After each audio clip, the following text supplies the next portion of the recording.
¿Qué tal? Bienvenidos una vez más al devocional con el pastor Gerson González, donde día a día nos acercamos a las Escrituras para conocer y experimentar el poder del Evangelio.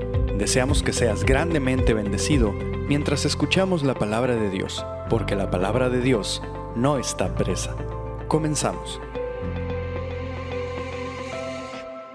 Dios te bendiga. En esta ocasión es un placer, como cada mañana, poder encontrarnos y poder glorificar el nombre de nuestro Señor. No hay otra cosa que a un creyente le sea de mayor gozo que poder entrar en la presencia de Dios y responder al llamado de Dios de acercarnos a Él.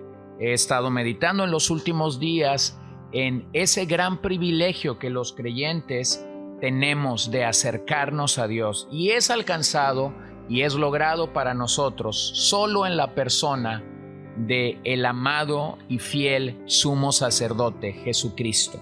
Así que esta mañana permíteme tomar las palabras de Philip Doddridge. Padre, cura la enfermedad del mundo. Gran y eterno origen de todo, creador de todos los seres y de la felicidad, te adoro porque nos has dado la fe. Tú eres quien ha dado esta dignidad y elocuencia a nuestra naturaleza para que podamos decir: ¿dónde está Dios nuestro Hacedor? Pero lamento que la degeneración se haya extendido por toda la raza humana, lo que ha transformado nuestra gloria en vergüenza. El olvidarnos de Dios, por antinatural que sea, se ha convertido en una enfermedad común y universal. Santo Padre, sabemos que únicamente tu ser y enseñanza pueden llamar de vuelta a tus hijos errantes, a sentir en el corazón una urgencia por las cosas divinas, y haz que ese sentir sea duradero y productivo. De ti proceden todos los buenos propósitos y deseos, y este deseo sobre todo de infundir la sabiduría, la piedad y la felicidad en este mundo. Aunque estamos hundidos en nuestra apostasía tan profunda, tu infinita misericordia no nos ha abandonado por completo. Y gracias a Dios que su infinita misericordia está a nuestro alcance el día de hoy. Si tú eres un oyente del Evangelio, posiblemente a alguien que le gusta escuchar el Evangelio, pero aún no has venido a la salvación, permíteme recordarte que la misericordia de Dios, en su maravillosa misericordia, puedes este día escuchar el Evangelio y podrías arrepentirte y podrías venir delante del Señor. La Biblia nos dice que Él no rechazará a nadie que venga a Él. Así que quisiera alentarte que mientras escuchas la palabra de Dios esta mañana, el Señor obrara y Él fuera glorificado en tu vida para salvación. Ven a Cristo. Y si ya eres un creyente que estás caminando en el Señor, quisiera animarte a escuchar la palabra de Dios y seguir siendo santificado por Dios como lo hemos hecho hasta el día de hoy. Siempre es una buena oportunidad para hacer de cada mañana, de cada día, una oportunidad en la cual seamos más como Cristo. El día de ayer nos referíamos precisamente al cuarto consejo que Pablo le da a Timoteo en la segunda carta, capítulo 2, acerca de disciplinarse como un atleta. Y terminábamos considerando la necesidad que todos tenemos de poder realmente revisar, examinarnos a nosotros mismos en cuanto a aquellas áreas de nuestras vidas en las que debemos disciplinarnos para acabar la carrera que Dios mismo nos ha encomendado, que Dios mismo nos ha dado. Así que número 5, hemos revisado ya la metáfora que tiene que ver con el soldado y con el atleta. Ahora, número 5, pasemos a la metáfora del agricultor. Verso 6, el labrador, para participar de los frutos debe trabajar primero. Así que hagamos la pregunta nuevamente a este versículo: ¿en qué se parece un cristiano a un labrador? El verbo griego se debe traducir aquel que labra hasta quedar exhausto. Hay un sentido siempre en Pablo de entrar a los labores del Señor y trabajar hasta el cansancio. Los agricultores de la antigüedad trabajaban muchas horas al día bajo todo tipo de condiciones climáticas, con la esperanza de que su esfuerzo físico sería recompensado con una buena cosecha. Aquí, Pablo urge a Timoteo a no ser perezoso ni indolente, sino a laborar con intensidad, con la mirada puesta en la cosecha espiritual. Este camino, la vida cristiana, las labores del Señor, no es para gente perezosa. Es todo lo contrario, es para gente trabajadora, es para gente que tiene algo que dar, no para aquellos que esperan el amanecer para ver qué pueden hacer, sino para aquellos que tienen llena su agenda acerca de qué hacer. ¿Cuánto nos hablan los proverbios acerca del perezoso y del fruto del perezoso? Por eso debemos cuidarnos de ser sumamente diligentes en la obra de Dios.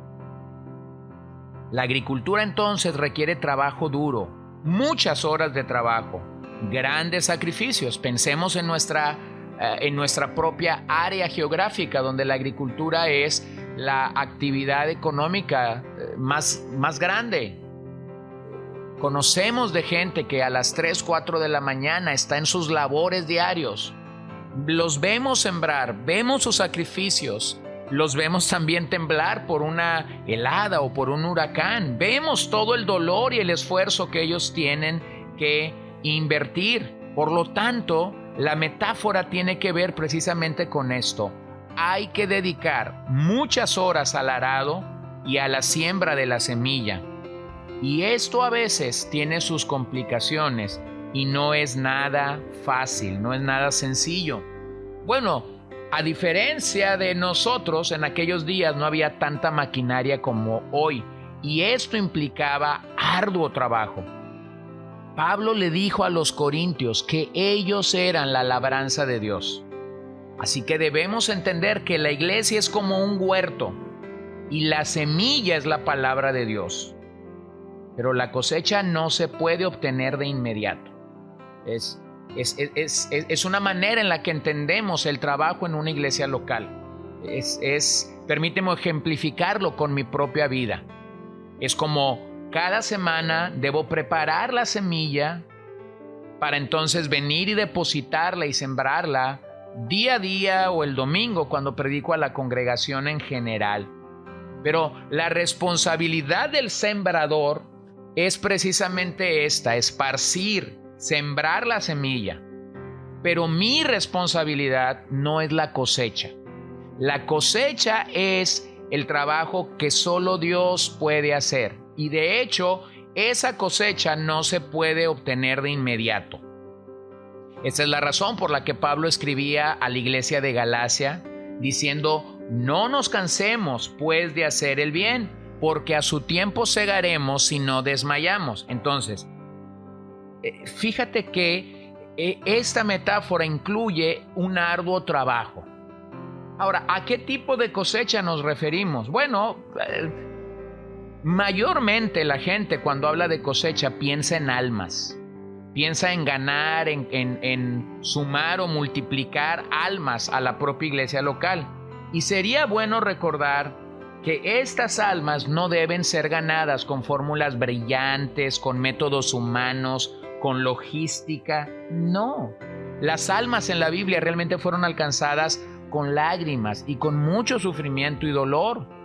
El mismo Pablo nos ejemplifica eso en muchos de sus viajes. Pero cuando nuestra perspectiva de cosecha solamente son las almas, nos olvidamos de pensar en la santidad a la que los creyentes debemos llegar. Es este tipo de crecimiento del cual muchas veces nos olvidamos. Así que preguntémonos qué necesitamos para una buena cosecha abundante en nuestras vidas. Bueno, verso 7. Considera lo que digo y el Señor te dé entendimiento en todo. Acuérdate de Jesucristo, del linaje de David, resucitado de los muertos conforme a mi evangelio, en el cual sufro penalidades, hasta prisiones, a modo de malhechor. Mas la palabra de Dios no está presa.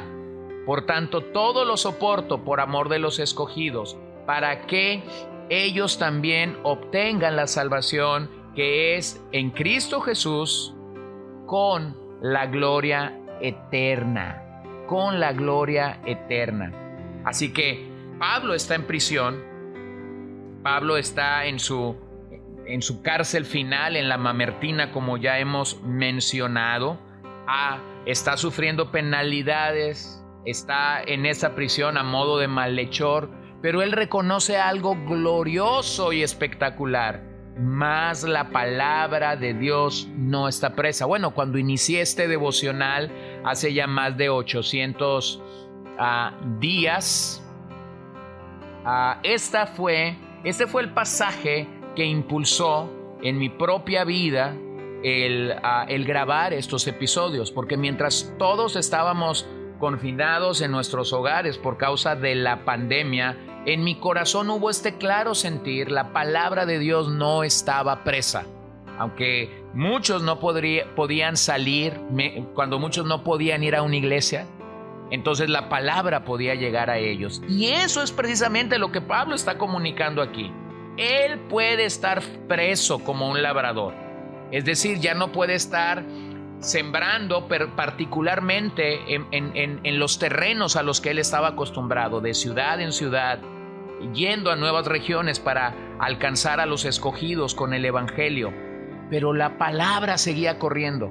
Y esto es algo maravilloso de entender. El propio Martín Lutero, en los días de la Reforma, cuando alguna gente, porque siempre la gente se sorprende del vaso, pero nos olvidamos que realmente es la palabra de Dios la que hace el trabajo.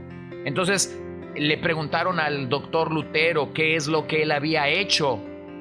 Su respuesta me encanta, porque él dijo: yo no hice nada. Simple y sencillamente comuniqué la palabra de Dios y me fui a dormir, y la palabra de Dios lo hizo todo. ¡Oh, qué maravillosa expresión de poder afirmar lo que el mismo Pablo nos enseña en estos pasajes! La palabra de Dios no está presa. Así que Pablo termina estas líneas considerando a Jesús como el mejor proclamador de la verdad, como el mejor soldado, como el mejor atleta, como el más esforzado labrador. Por lo tanto, amigo, si queremos una cosecha espiritual en nuestras vidas, debemos seguir al Cristo resucitado. Debemos seguir al Cristo que era el centro de la proclamación apostólica y que debe seguir siendo el centro de nuestra propia proclama el día de hoy. Así que quisiera animarte. Nuestro trabajo es esparcir la semilla del evangelio, pero no determinamos la cosecha. Concentrémonos en nuestra tarea y dejemos que el Señor haga lo que solo Él puede hacer: salvar pecadores y santificar a los santos, y todo por medio de su palabra. Vamos a orar esta mañana y vamos a dar gracias al Señor. Precioso y buen Salvador, te queremos dar gracias, te queremos honrar esta mañana por la oportunidad que tenemos de adorarte, por la oportunidad que tenemos de exaltarte esta mañana, de glorificarte, de darte a ti el lugar de honor, de darte a ti el lugar de gloria una vez más. Señor, gracias. Gracias, Señor, que podemos honrarte esta mañana. Gracias que podemos ver nuevamente en la Escritura la necesidad de ser buenos labradores. Señor, que no nos cansemos, que no desmayemos y que confiemos que la cosecha vendrá en su tiempo. En el nombre de Jesús oramos esta mañana. Amén. Gracias por acompañarnos el día de hoy. No olvides compartir este devocional con todos tus conocidos y recuerda que puedes seguirnos en Podbean, Spotify y Facebook como CCBN Los Mochis, para que puedas escuchar todos los mensajes, los devocionales y también seguir nuestras transmisiones en vivo. Esperamos que nos acompañes el día de mañana. Que el Señor te bendiga.